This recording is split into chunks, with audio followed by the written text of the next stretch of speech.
Starting face-to-face learning, uniform prices in Tulungagung rise.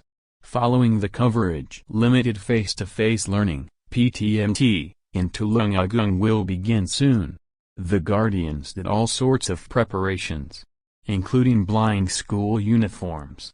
As a result, the need to buy uniforms also increased. This has an impact on the increase in clothing prices. There are rows of uniform shops on Jalan Basuki Rahmat filled with parents and high school teenagers, SMA.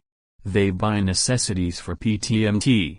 From uniforms, belts, to socks. One of the sellers of the Langkar Jaya uniform shop, Rudy, admitted that the number of school uniform buyers has continued to rise since last Wednesday, 1/9. This is because the PTMT plan in schools will be implemented. Not a few visitors who buy more than 2 sets of uniforms. On normal days, only 2 to 3 pairs of uniforms are sold. Now, yesterday, we can sell 30 to 35 sets. Minister of Industry. 35% import substitution in 2022 still realistic.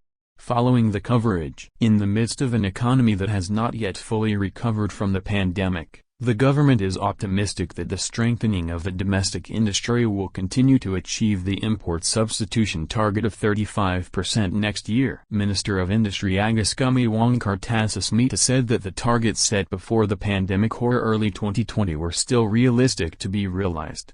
One of the strategies is to focus on 5 main sectors and 2 additional sectors. The 5 main sectors that will be the focus of the Ministry of Industry, Kemenperin, are the food and beverage, textile and clothing, automotive, electronics, and chemical industries.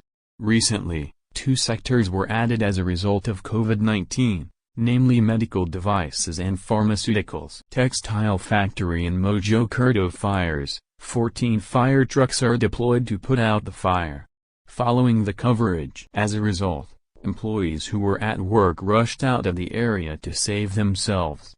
Meanwhile, from a distance, you could see billows of smoke rising high. The fire itself is estimated to have occurred around 13.30 WIB.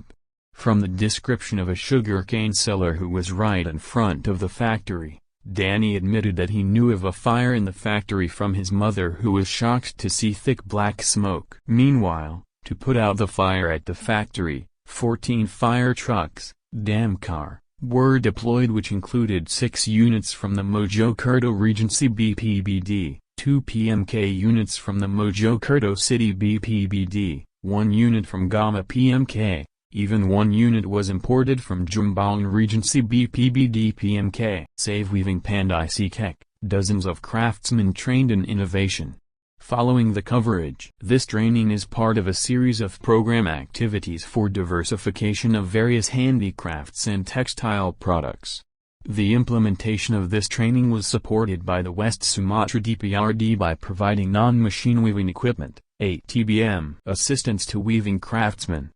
This tool is one of the innovations for IKM and Sikek that can save time on the completion of songket woven fabrics. Meanwhile, if you use an ordinary loom, it takes 30 to 40 days to complete 1 piece of songket, but using this innovation loom it can be completed in a maximum of 10 days. It is hoped that with this training in the development of weaving designs and the assistance of looms, the weaving craftsmen can improve the quality both in terms of design and motifs, but will also improve the welfare of their families.